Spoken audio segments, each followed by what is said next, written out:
This is a good time to start. Um,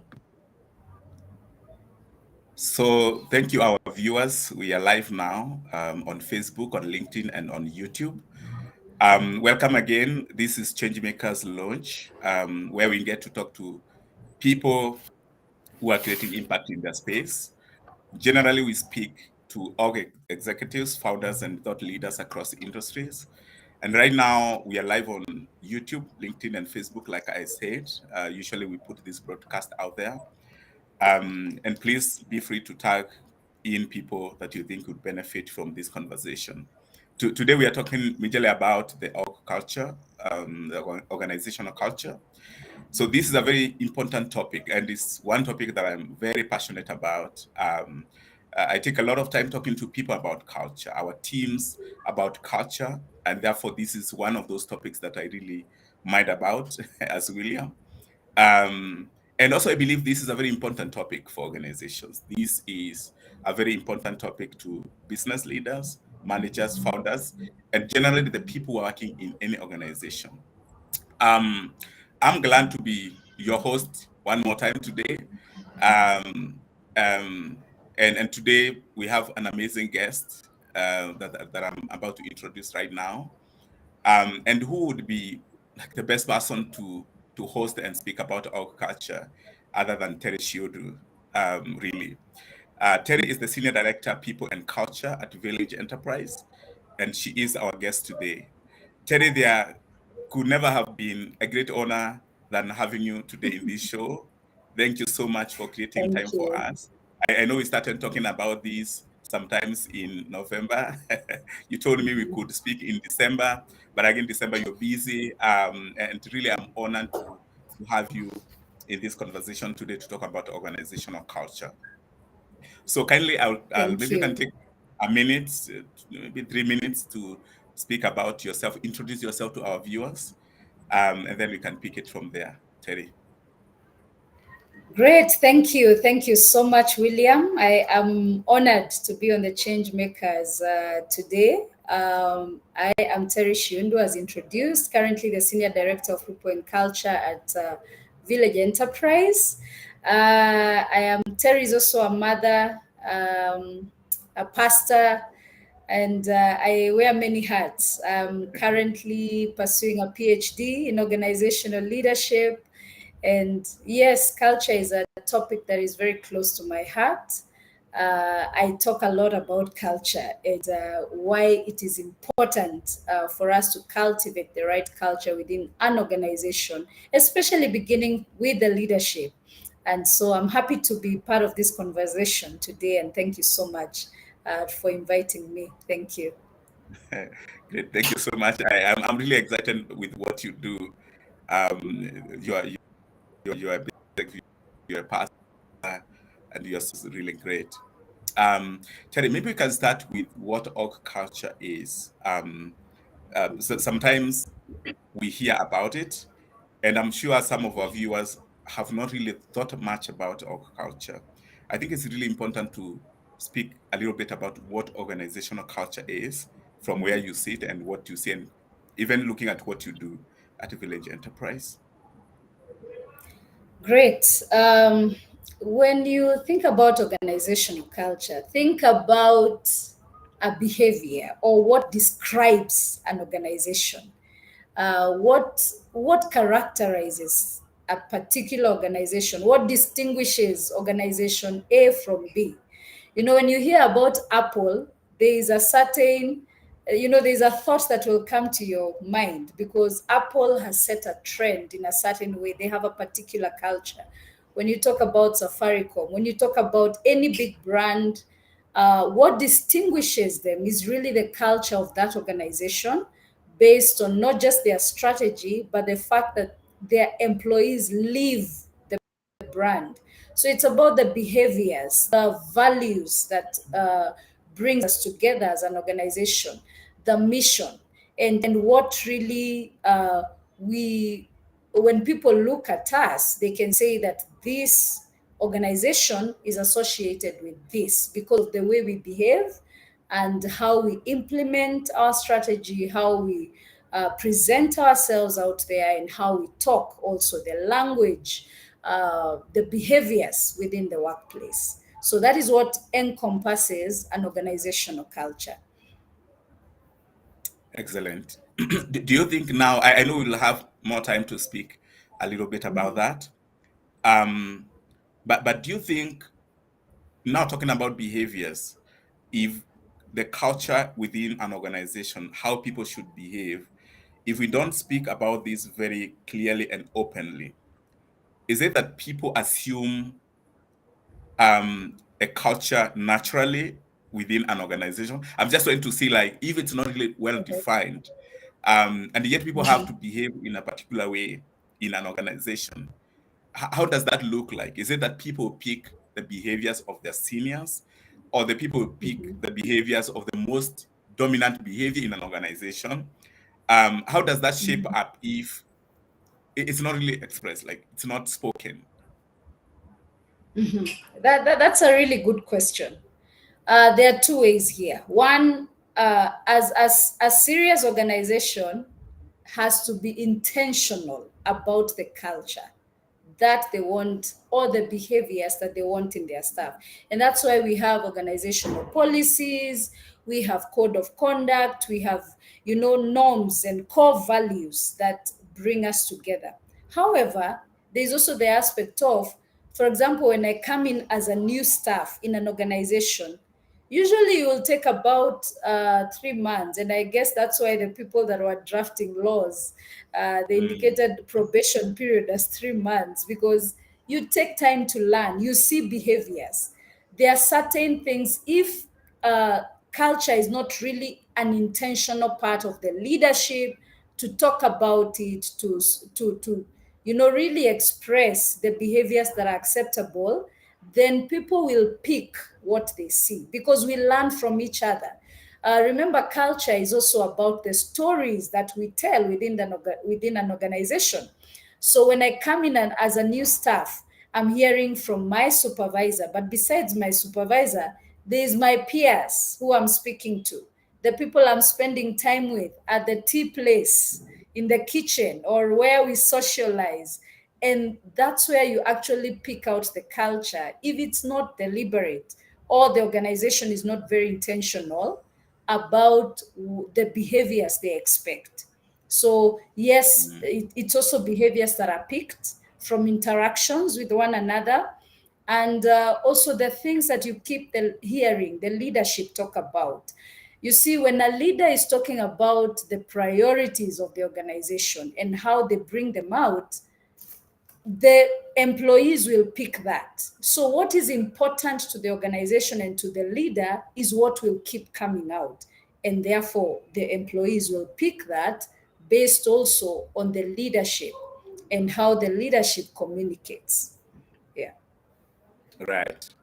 That's so true. People will always pick conversations from other people and how other people behave. Yes. So Terry, I work with Educate, which is an INGO, international non-governmental organization, and culture is part of our DNA, and this is what grounds us as an organization.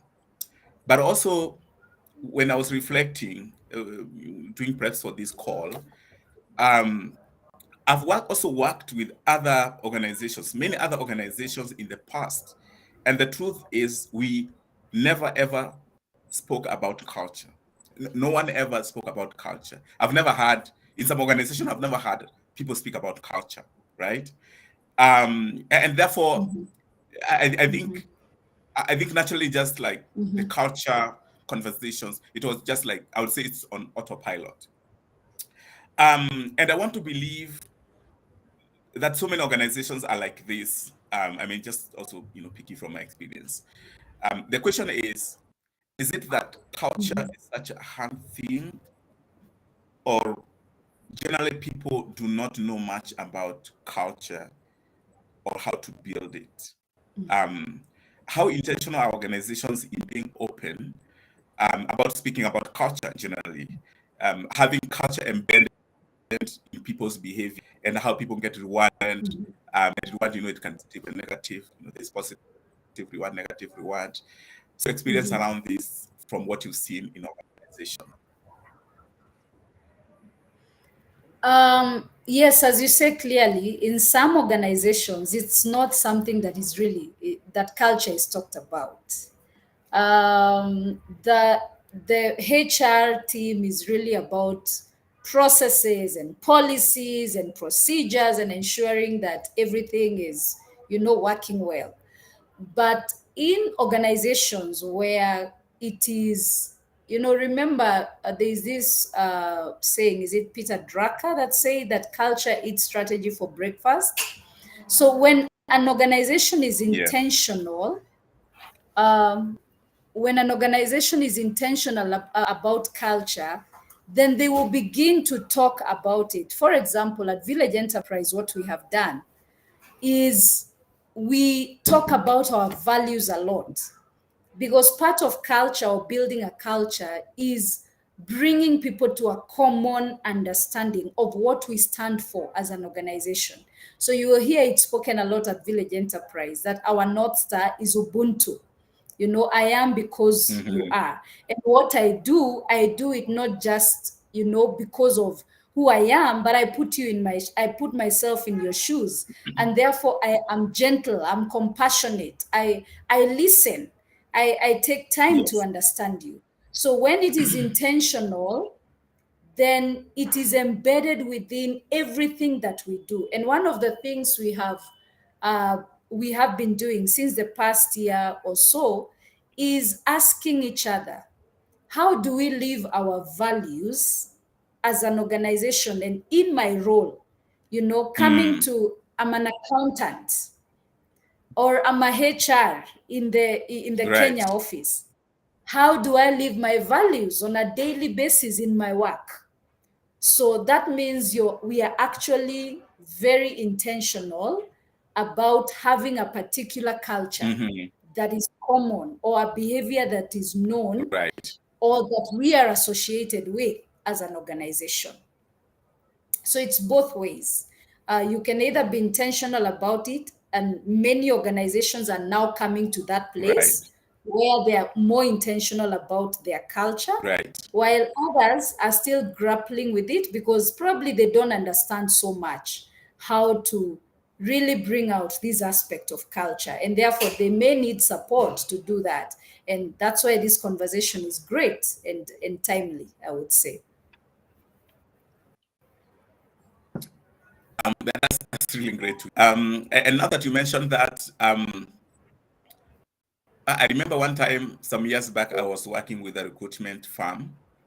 And there are some things I used to hear our clients tell us a lot, that I need a sales executive of this level, but please, I don't want somebody who is working with this and this and this organization. And later on, as we would inquire, like, why is it that they will say, actually, like, we don't like their culture, right? And my question is, when you're building teams and you want to build the teams around a culture, is it really so hard, especially when you're bringing people from other organizations? And do you think it's something that we should do as leaders? Let me check my internet.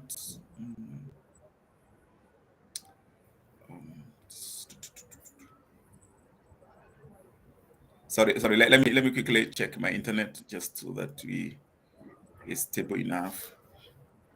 Terry, am I audible enough right now?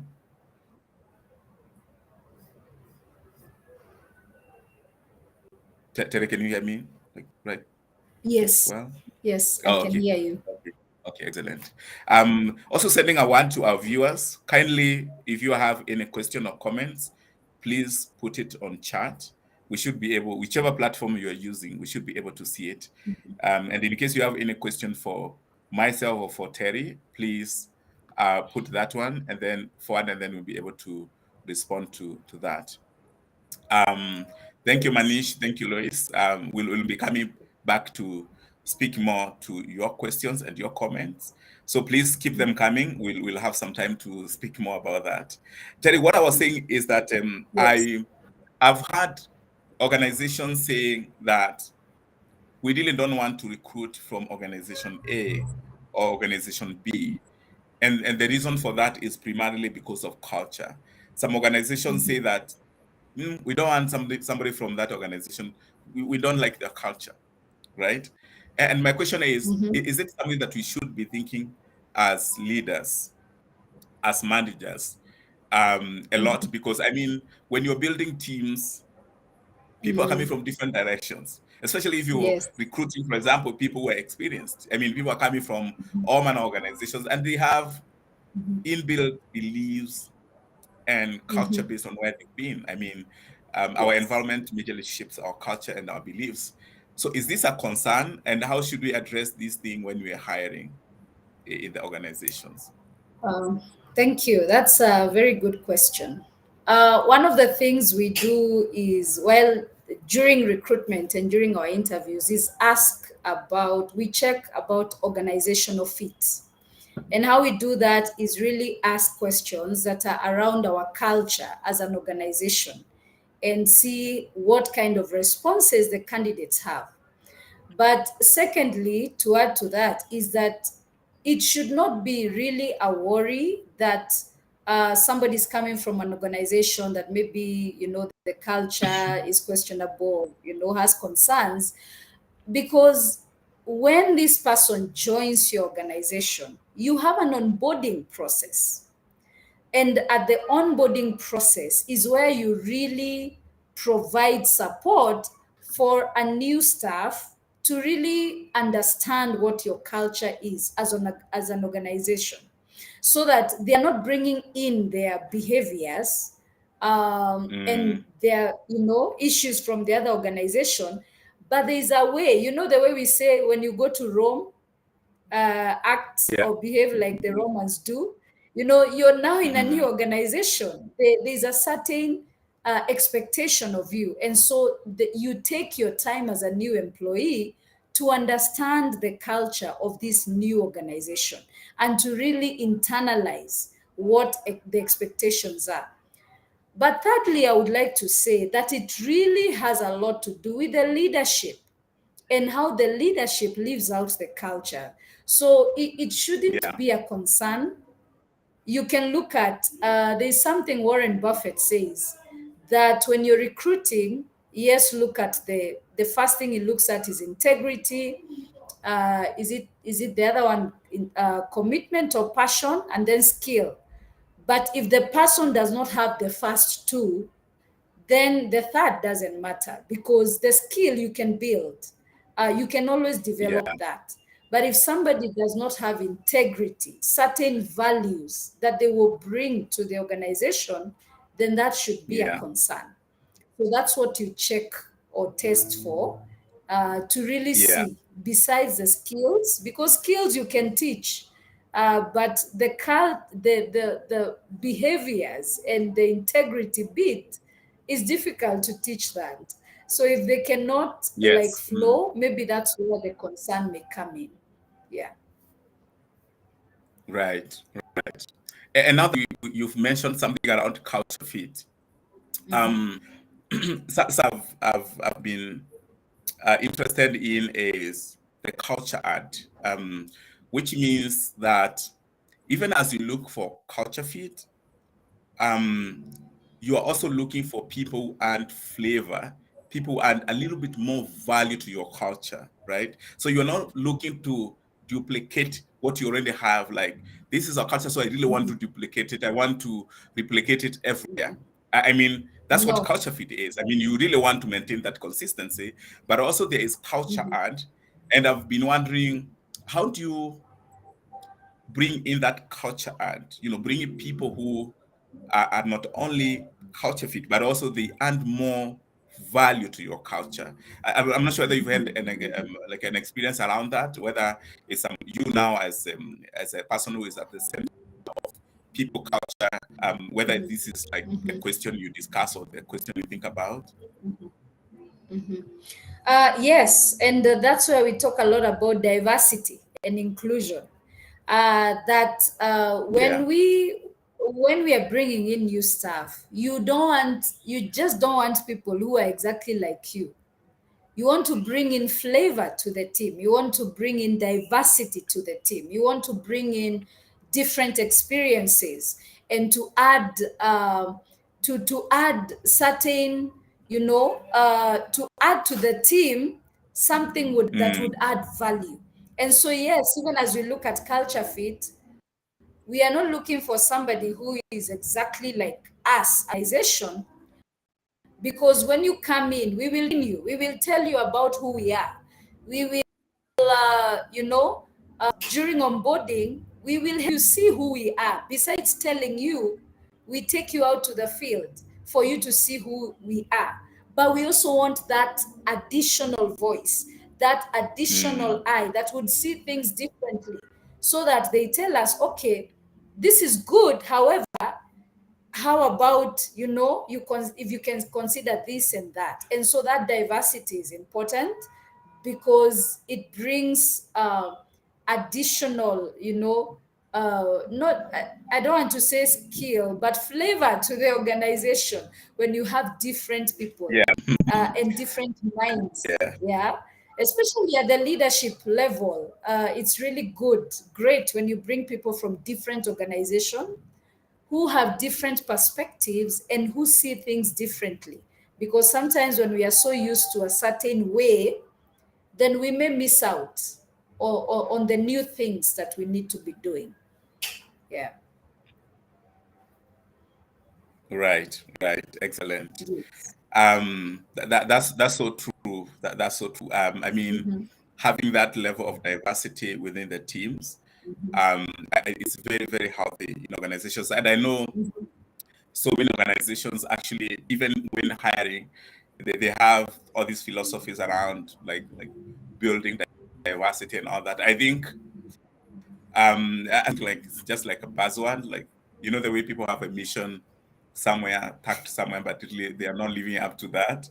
But I think there are organizations that are truly looking to build diversity within their teams, and they're looking at some of these things that might add Mhm. more value, more diversity, more flavor, as you put it, to to their teams. And Yes, then now but we have yeah, yes, just to add on that, but yes, we are bringing in people, that are different, diverse. However, there is our mission and vision and core values that connect us. So even around all this, as we think about the value that everyone is bringing, we have to remember the core, or the principles that bring us together, and that is right. our vision and our mission and our core values that unite us as an organization. Yeah. That's right. So I That's just right. wanted to add that. Yeah. Yeah, yeah. Um, I think maybe to bring something which is relates to this, which I've had because also I work with youth a lot, um, and there's something I hear all the time during recruitment. People saying that, oh, I think I think in Kenya today there are jobs, but then you need to know to know somebody who knows somebody. And I always sit back and think that yes, there are organizations that behave that way. That I will put up a job vacancy out there, but internally we know that we're recruiting somebody, which is something I hear a lot. But also I think that is part of like all culture. Um, Mhm. that ensures that there is transparency around how people do certain things. I'm saying this for the benefit of some of our viewers who maybe I've asked this question in the past around like why should I apply, and Yes. I know all these guys, they are just doing gimmicks. I know they have somebody internally that they are prepping, and therefore they're just doing this to mask and those kind of things. And I believe to some extent, to a small extent, true, but to a large extent, it's not. I've worked with organizations. I know process looks like. I've been hired so many times, and I know I've never, the entire of my life, I've never been hired on like 100%. No one Yeah. has ever given me a job, and where I come from, I just attend interviews innocently, believing that I'm the best, and then I just get a job, right? Yes. And that makes me believe that we have so many organizations in this country that actually Yeah. espouses those values, like they want to do things on merit and not necessarily because somebody knows Terry or somebody knows William. Yes. Now rolling a little bit, maybe jumping a little bit, Terry. There are those guys who are founding businesses. They've not moved a lot. They've not built huge teams like Educate Example or Village Enterprise. They've not even started thinking about culture and all those kind of things. They're still hiring their first teams and just thinking like, at what spot should these people start thinking about the organizational culture? Is it really possible to start thinking about this right away? I just think that maybe it's so hard because you're still thinking about other things like how do I set up things? How do I build my revenue? Whoever help comes in and helps me build revenue, that's the guy. But then the question is, at some point, they need to start thinking about how they want to build the culture. And just wondering from your perspective, at what point should the guys who are starting businesses start thinking about building culture? And why is it even important to them at that stage? Thank you for that. Let me first comment on the other comment you had made about recruitment. Because that's something, I mean, as somebody who does a lot of recruitment, I have had that comment severally, not once, that I don't want to apply for that job because I know you already have somebody. Because I post jobs, different vacancies on my social media platforms. And I keep telling people, no, we hire on merit. And I can tell you for sure, almost 100% of the people I've recruited the last 2 years or the last 3 years, which is over 200 people, all on merit and none that I knew. So, yes, it's possible for an organization to have that culture, that they are straightforward in their recruitment and they embody those values of integrity and openness, and there's no corruption within the system, and it's possible. And as you said, I mean, my last 3 or 4 jobs have been in big organizations, and I didn't know anybody. I applied for the job and I went through recruitment process and I got the position. So there are still honest and good organizations out there that you don't necessarily have to know anybody.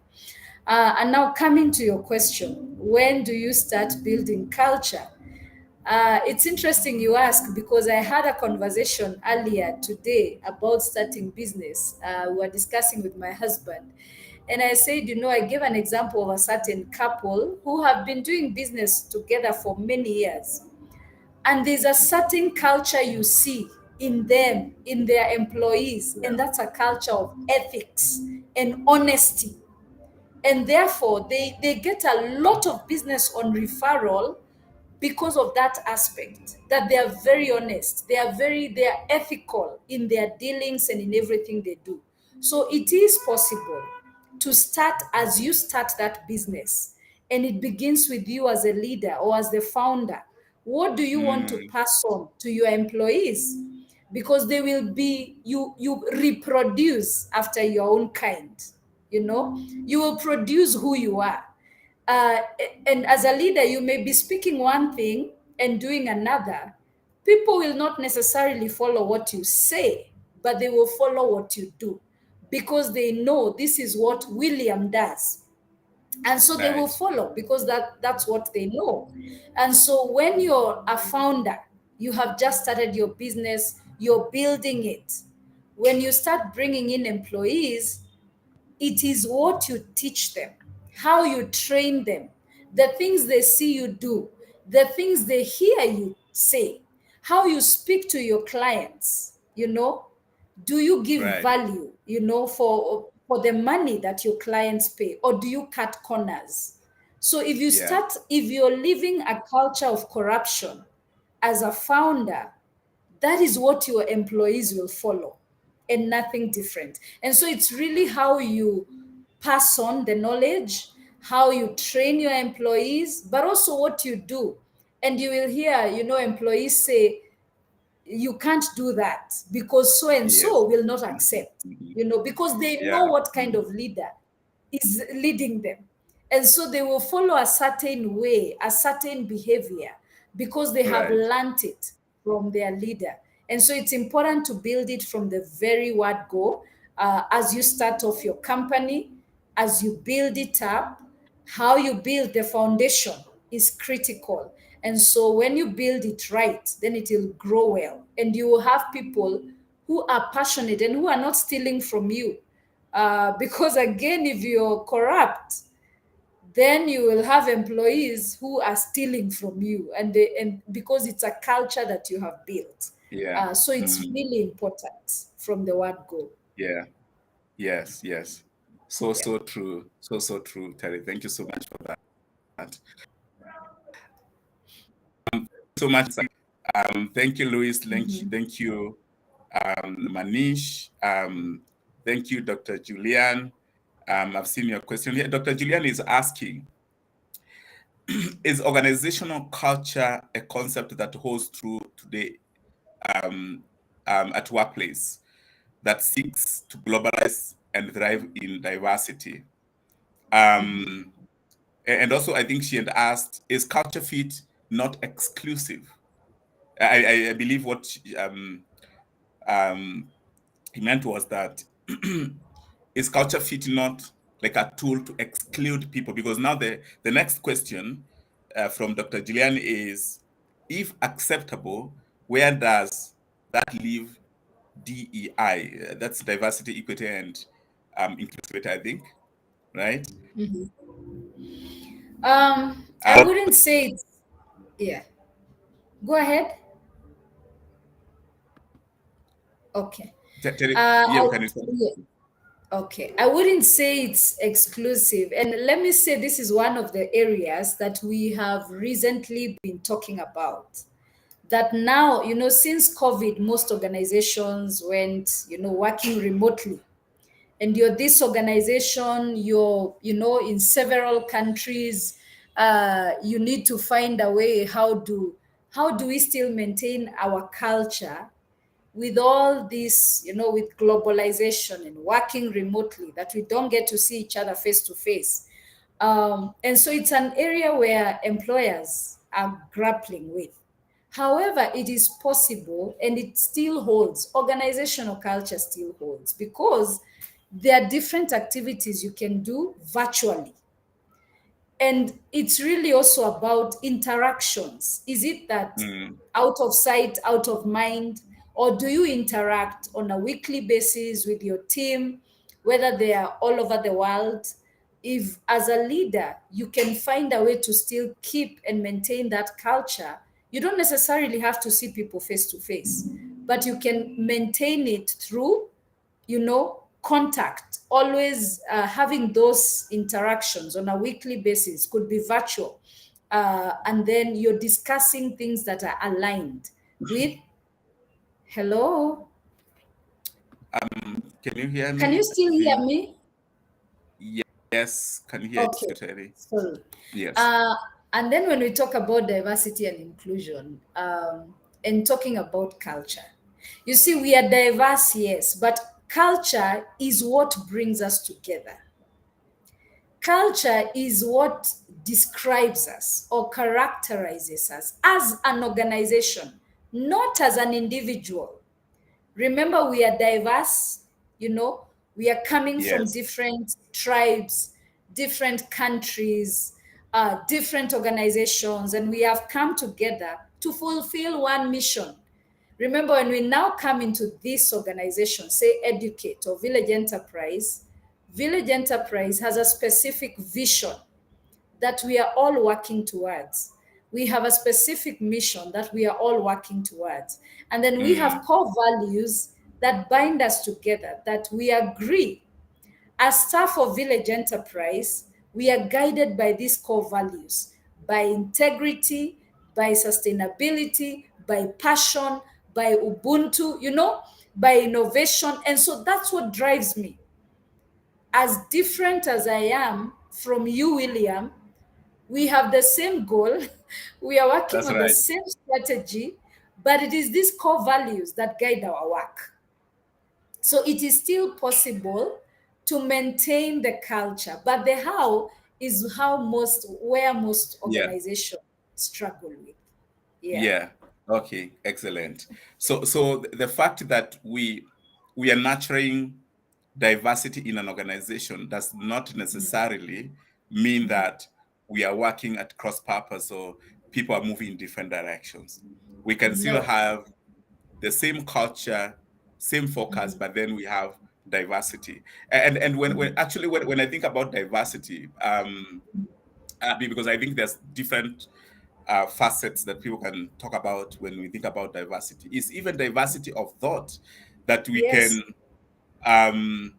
we can meet and we can argue and we can disagree, but arguing or disagreeing does not necessarily mean that we are not really moving in the same direction, right? Yes. Yes. And I think maybe being open to where we can actually disagree on something does not necessarily mean that either of us is not culture fit, right?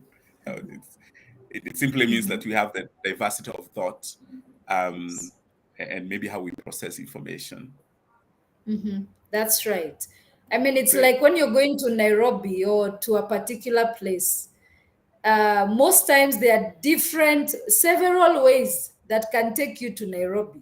So it's really, there's this one goal that we want to achieve, but there are different diversity of thought that we will come up with, to get to this one goal. But we are all working together to achieve this Yes. one goal. That is important. Yeah. Right. Right. Right. Thank you so much.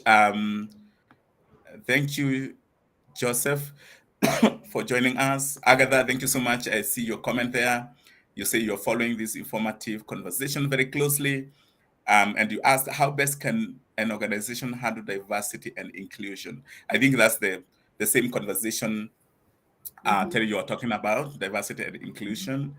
Kennedy is saying, is listening all the way from Zambia. Thank you so much, Kennedy. Dr. Julian, thank you so much. Hisahi, thank you, sir, for Thank you.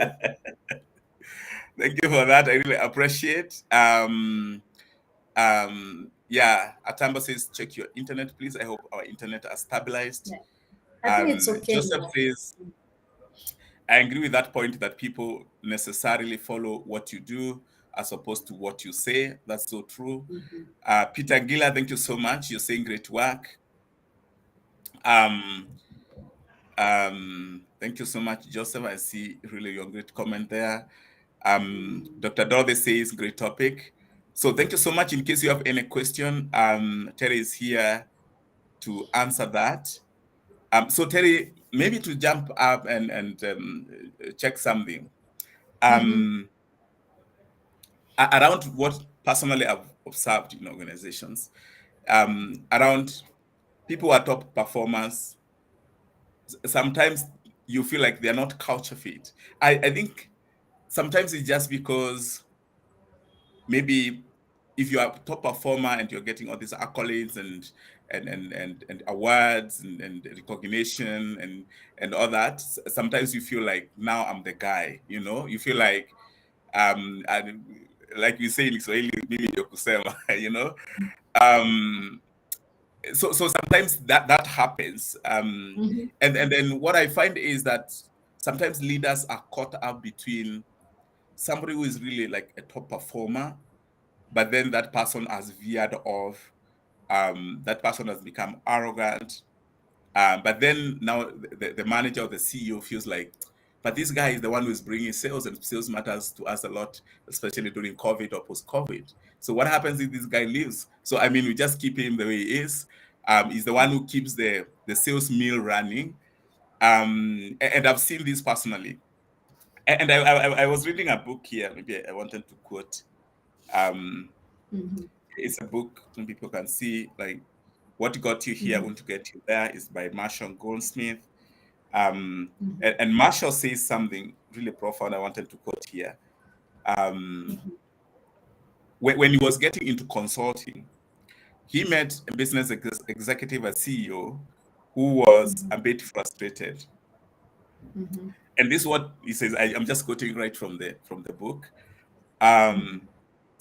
Marshall, I have this guy running a big division who delivers his numbers and more every quarter. He's young, smart, dedicated, ethical, motivated, hardworking, entrepreneurial, creative, charismatic, arrogant, stubborn, know-it-all Jack. And then he continues to say, trouble is, we are a company built on team values, and no one thinks that he is a team player. I'm giving him a year to change, or else he's out. I'm not sure that you're seeing like contrast. Like, this is a guy who is really performing, but he's not living the team culture, which is where this, like, how this organization is built, right? So I'm giving him, but you know, so he continues and says, but you know something, it would be worth a fortune if we can turn this guy around.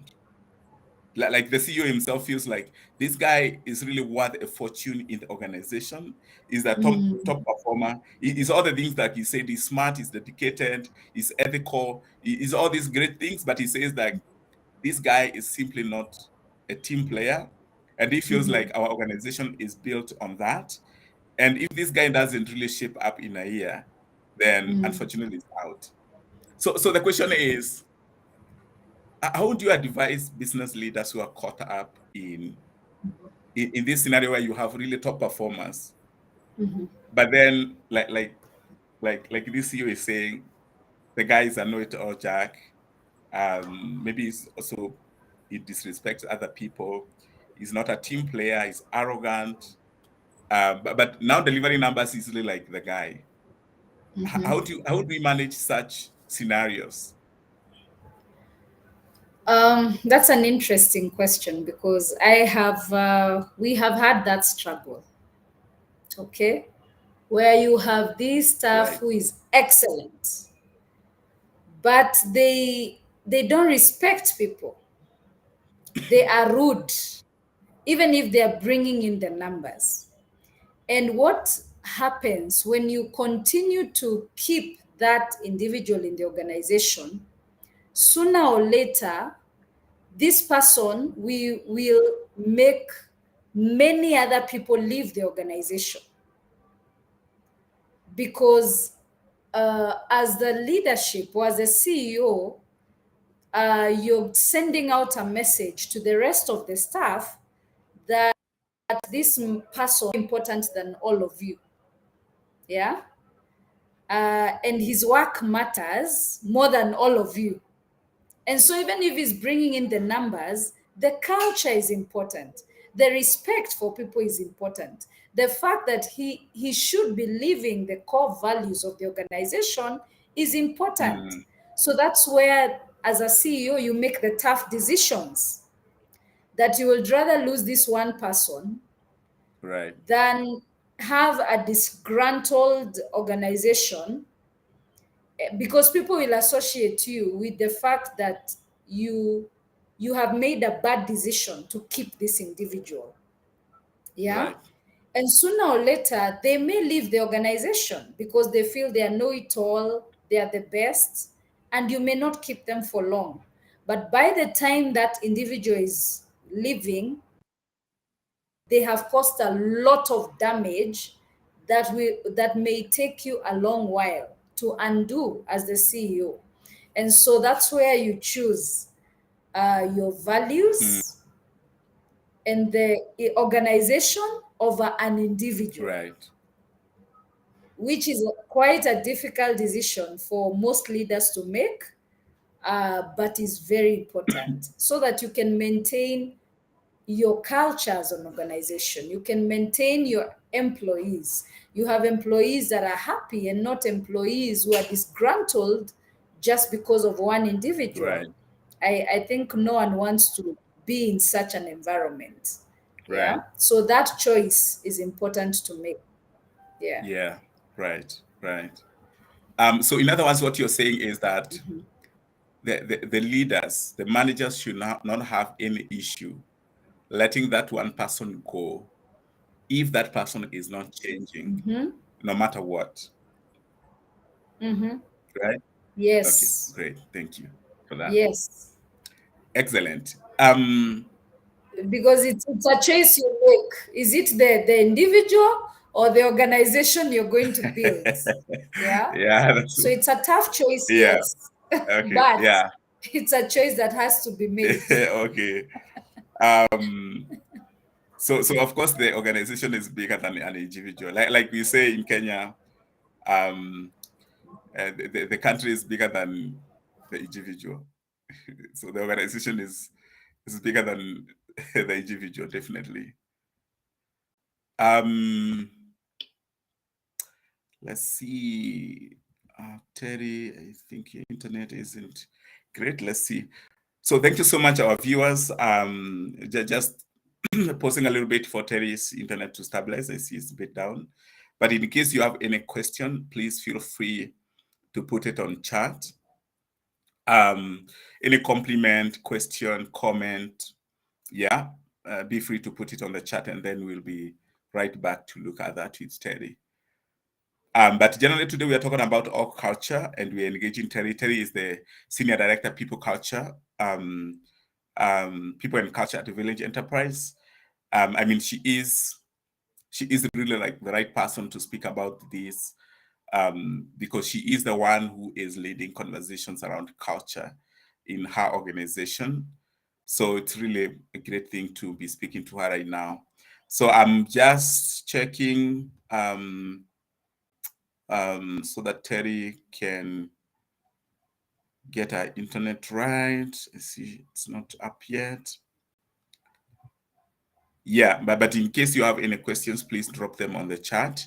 Let's also know where you're watching or listening this from. I think we are also honored to have you here. Thank you, Terry. You're back. I was buying a bit of time to have you set up. Let's see. Terry, if you can hear me, let me know. Yeah. I'm just So monitoring your it looks internet. So okay it was now. I can hear you now. okay, excellent. So thanks. Just looking at comments. Thank you so much, Charles. Charles Aura says, I'm watching from Kenya, from Nairobi, very informative. Great job right there. Dr. Julian again says, we are moving towards and decentralized autonomous organizations where uniqueness of culture and values is embraced as a strength. Indeed, the focus will be on the what and not the how much. Just trying to see this, sorry. I think I lost it. So Dr. Julian says the focus will be on the what and not so much on the how. The organization of the future will be linked from organization's culture as we know it. The new generation will force this change. Would you agree, William or Terry? Is organization culture not being overtaken by tech advancement? Yeah, Terry, I think I'll allow you to take lead on that. I think that's a good question, Dr. Julian. And I think I'll go back to what I said initially, that even though we are decentralized and we have autonomous functions, or how an organization decides to operate, remember there is one mission and we are working towards. I think that is where we need to, that is what brings us together. That when I join you and we come together in one organization, we have one vision and one mission. We are not going in different directions. Yeah. So it is these core values, whether I am based in Timbuktu, William is in Iraq, we are working towards the same vision. Whatever you're doing in Iraq is still towards the same goal. Right. And whatever I'm doing in Liberia or wherever is still towards the same goal. And that's where, for me, culture matters. That we are united by one common goal as an organization.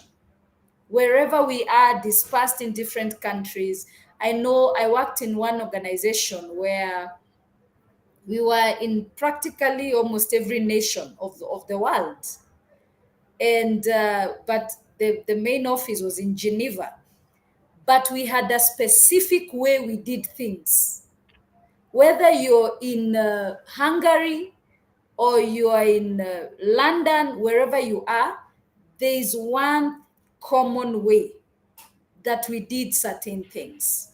And that's why, for me, it's important for us to catch that organizational culture is not just about, that, the how we are dispersed and people may, the diversity may bring differences. No, remember, we are one as an organization, irrespective of which country we come from. We are all working towards the same goal, the same mission. We are guided by the same core values, and that's what knits us together. And that's what keeps us focused on the goal. And so you will find employees in Liberia will more or less have the same or behave the same way as employees in Kenya. Why? Because of the organizational mission and vision and core values. Yeah. Yeah. Yeah. So Yeah, the I tend to tech agree. supports, Yeah.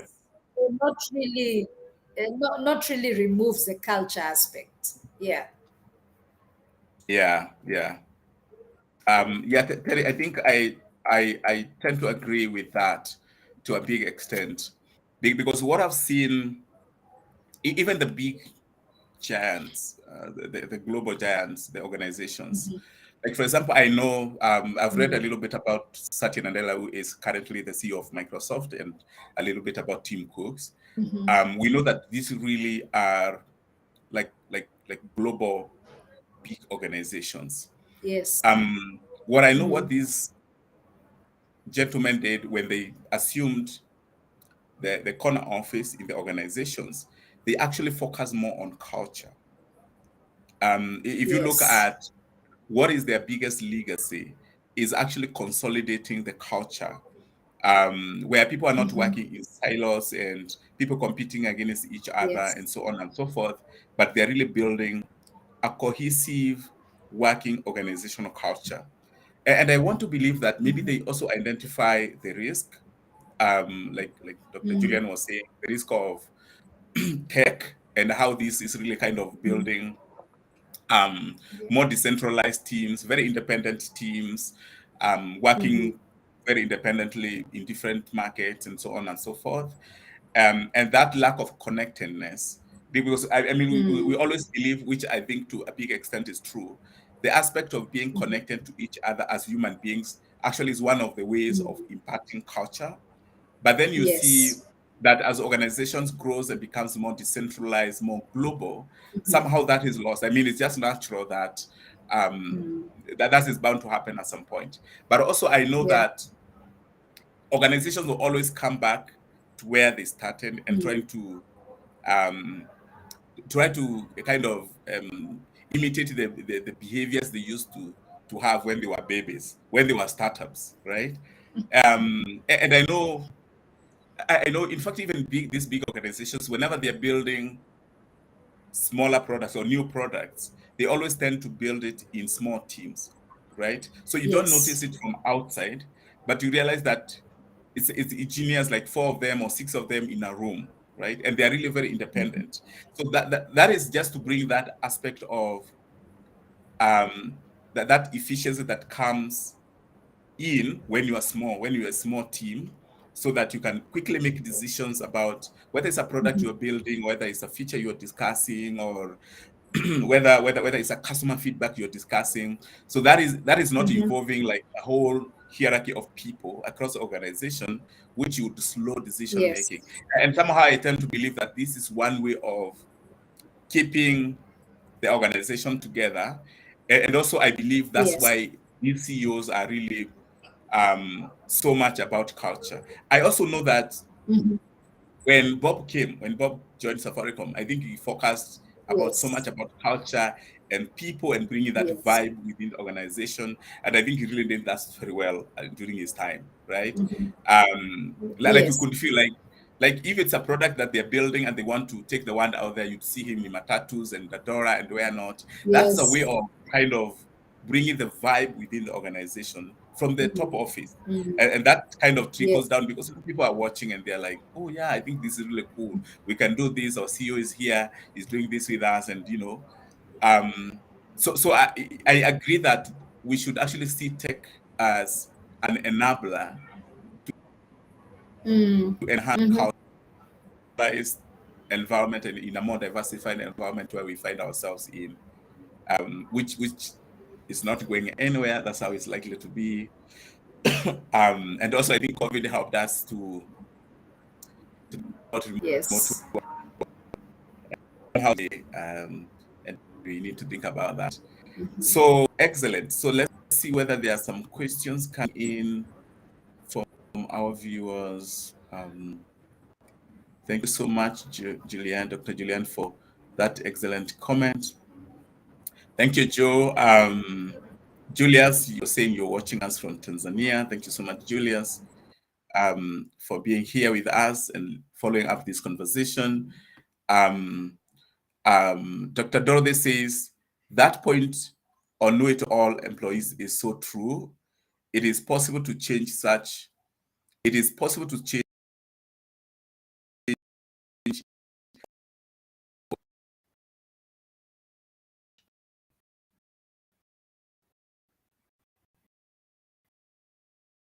So Terry, thank you so much. Just waiting for Terry for a moment. Thank you so much, Dr. Dorothy, for that. Terry, yeah. So Terry, Dr. Dorothy is asking, she's saying that point on know-it-all employees is so true. Is it possible to say to change such people? What could be the best approach? Um, Thank you, Dr. Dorothy. It's a good question.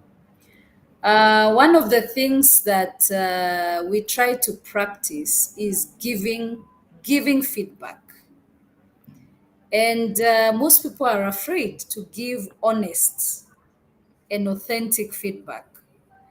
And I believe it's possible to change any behavior or any, even that know it all. It's possible to change it, but it will be changed through coaching, through patience, through giving feedback.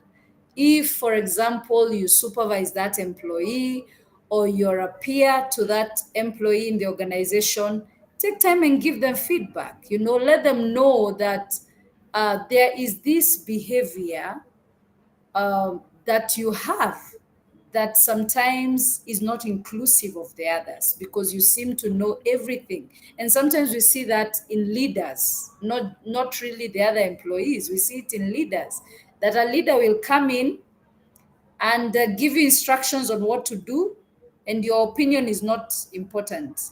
And if you do it differently because you think it should be done differently, then it creates a problem for you because you thought differently. So it's important that the peers that work with that employee give him or her feedback, and it can be given in a good way. And for somebody who has a growth mindset and who is willing to learn, it is possible to change. Many times we conclude and decide that no, it's not possible, for that person to change, but it's actually possible.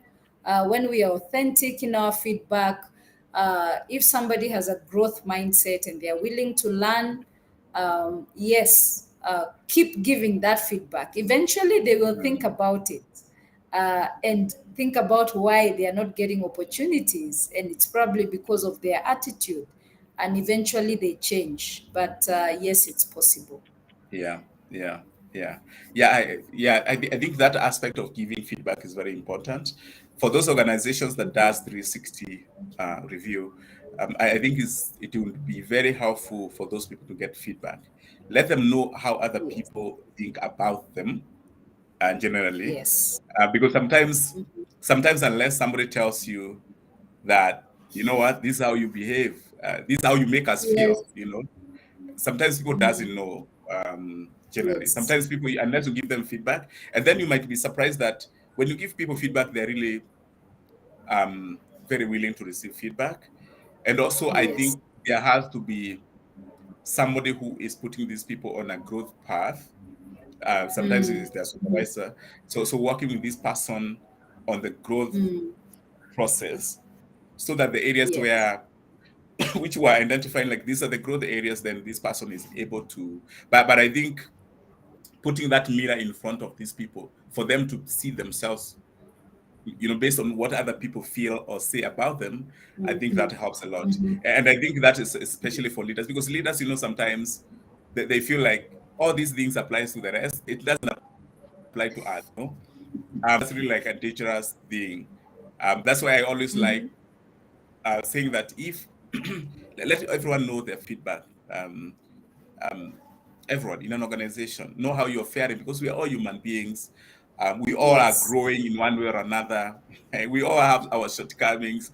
Kuna vitu, we are still struggling with things here and there, and therefore just being able to know what we need to focus on, so that we are growing every day.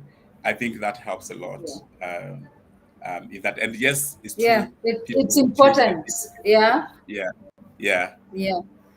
That's excellent. really when you look at the Johari window, it has a section about the blind spots. Yes, When you evaluate yourself, sometimes there are areas we don't see, we don't know unless somebody gives us feedback. We yeah, would never know that's how we approach people, or that's how we yeah, talk to people, or that is how how people feel about us. So yeah. that feedback is very helpful, and especially for leaders, we should be very open and Mm. have a way that we encourage people to give us feedback, because sometimes it's our behavior as well that will block people from giving us feedback. Yeah. Yeah, yeah, excellent. Thank you, Elisa. Thank you so much for sending that. Joe, some of these guys actually are our teams. Elisa is our finance coordinator in Rwanda. Joe is our program officer in Kwale. Thank you so much, guys, for watching. I'm really happy that you're Thank following up you. this conversation. And I hope that you're getting enriched, because I think these are some of the things we teach and talk about in our organization. Thank you so much for being present at this time. So excellent. So I think I wanted to see whether there are more questions. Terry, I don't want to keep you long, because I want to preserve this conversation for another time later in the year. So I don't want to really overspend your energy. There's a lot we can speak about. Um, Yeah. but one thing Manish had asked how to make yes. staff trustworthy. um, Let me see. Yeah, that question. how do we make staff Yes, trustworthy? how to make staff trustworthy. It's interesting, but we've probably talked about it. I would say it starts with the leaders.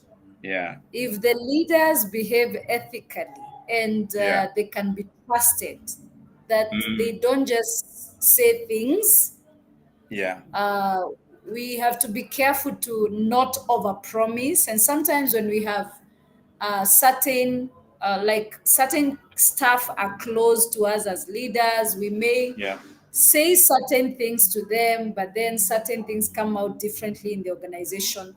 So we can only build trust if we are trustworthy ourselves. And how do we do that? That we are open, that we are transparent as leaders, that we do what we say and not just, say things, but we actually follow through on the things that we say we will do as leaders, that we follow through and actually give feedback and engage staff just to give us feedback as well. So it's possible to create that culture of being trustworthy, of being faithful, of being honest. It is possible, but it starts with the leadership. Yeah, and this question reminds me. Sometimes I feel like there is a level of trustworthiness we can build within an organization, but also, I mean, as individuals, it's either you have it or not. And sometimes when you're recruiting people, I think we should actually test this. I remember one time, long time ago, we were recruiting for. It was somebody finance. I think it was finance, inventory controller or something like that. Ironically, within finance, and then we zeroed in on 3 people. And then because we used to, we wanted to, we had like 2 levels of testing for especially finance people. So the HR came and we were just chatting and say, I told her, you have 3 people that we shortlisted. Please send them M-Pesa, like 500 bob each, and then call them and say, hey, I sent you this money, please send it back. Do you know 2 guys disappeared with money? No. They switched off the phone for real. Like these are like finalists, the top 3 candidates, 2 of them never refunded the money and they switched off the phone. And then the HR manager came and asked me, oh, the 2 guys have disappeared. So what do we do? So do we start the process again? Or we've lost 2 guys already. So I mean, somehow that it was just like a random experiment. It's not something that we used to do. But it just kind of tells me. That's a good one. I like it. It tells me I really laughed. It was very interesting. Like it's just like a random experiment. I don't know even where that came from. But 2 guys of the final guys never refunded the money and they switched off the phone because I mean I was like, what is this? are these the people we actually listed?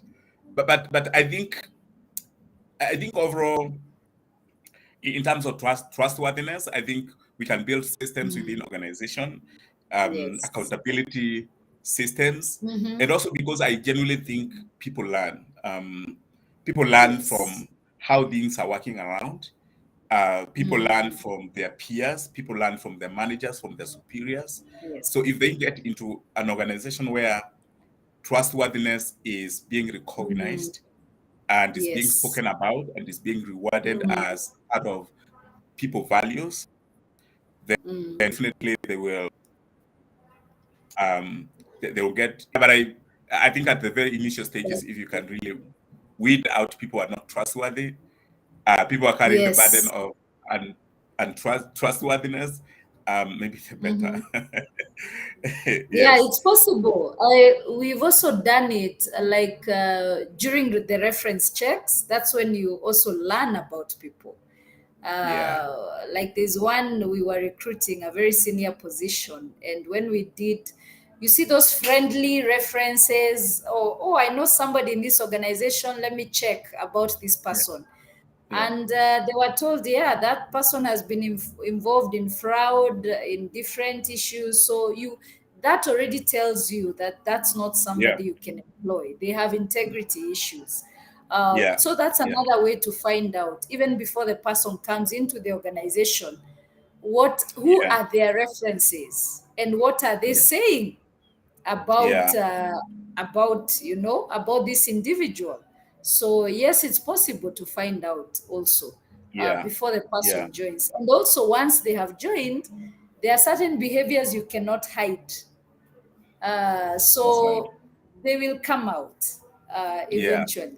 Yes. Yeah, that's true. That's true. Um, thank you so much. Dr. Dorothy still has some more comments here. Yes. Thank you, Jackson. Jackson says he's following us peacefully, which is great. Thank you. Thank you. Thank you. Thank you, Jackson. Um, so Dr. Dorothy says that we could start employing people of integrity. Yes. And also she goes on and says we could employ people who are trustworthy, but organization culture corrupts them. Yes, it's true. Yeah. Yes. It's also Um, possible. Yeah. it's true. So both sides has to work. Yeah. The organization and also the people. True. Those are like two sides of the same coin. So it has to work from the organization Yes. perspective, but also from the people that we are bringing around. Thank That's you, right. Carol. Very informative. Thank you so much. I appreciate that. Um, Thank you. cool. I think this really has been a very, very important conversation. Maybe the last one, Terry, is to ask, um, and again from experience, I've had people who have come to me to ask me about how to assess the organization's culture. And these are the people who are considering, maybe they applied for a position and they are almost being considered positively, but then it comes to a point where they want to understand about the organization culture. They call me, they ask me, so this organization has asked me, I scheduled interviews and I'm progressing very well, but I'm kind of want to check about the culture. So obviously that's usually like a hard question for me. Like, and also it tells me that even people out there, the talent, the future employees, they are looking at your culture as an organization before they commit, Yes. right? So it's not only the organization that is looking for culture fit for the people that they That's want to right. join them, but also even the people that you're looking to join you actually are looking at whether you are culture fit, right?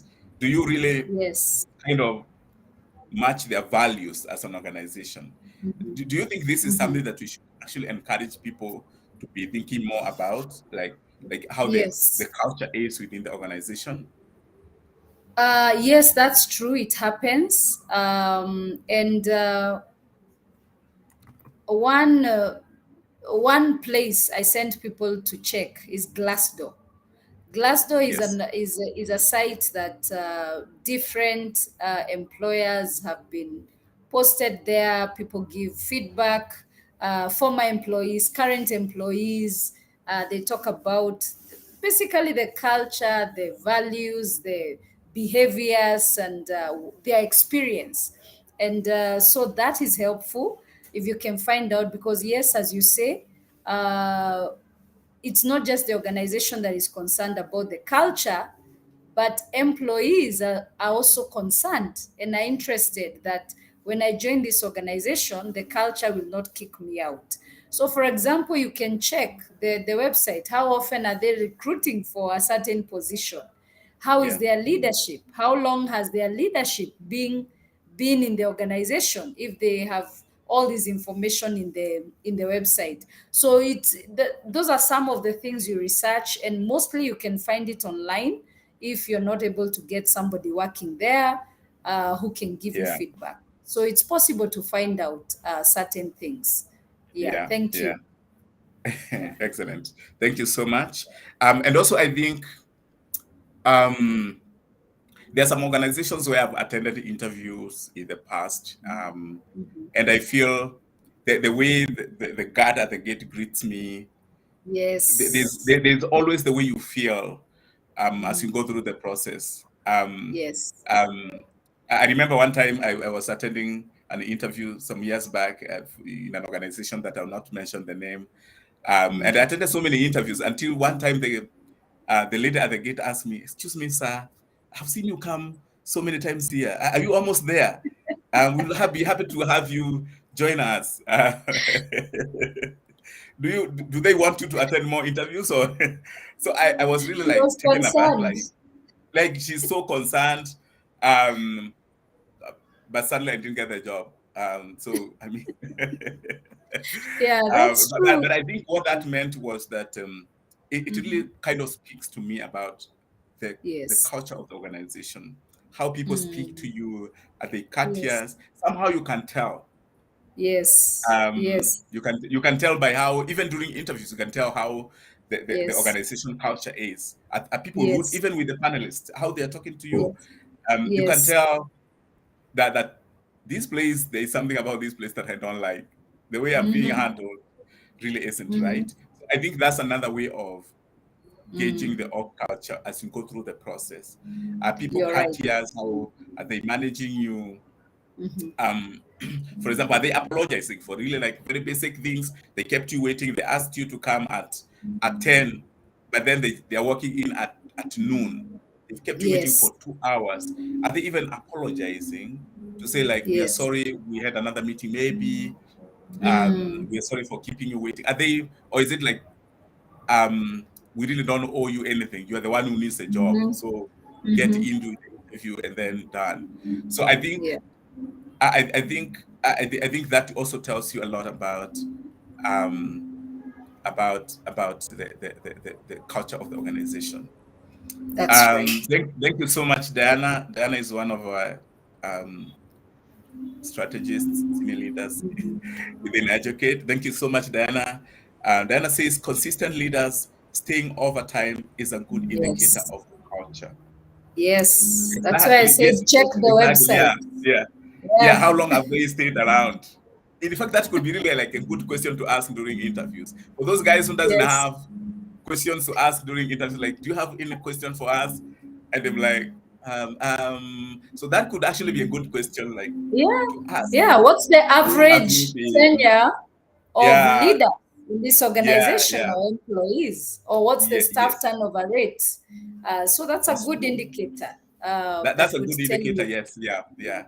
Because if there isn't, if the culture is toxic, likely you'll have Mhm. people moving out very, very frequently.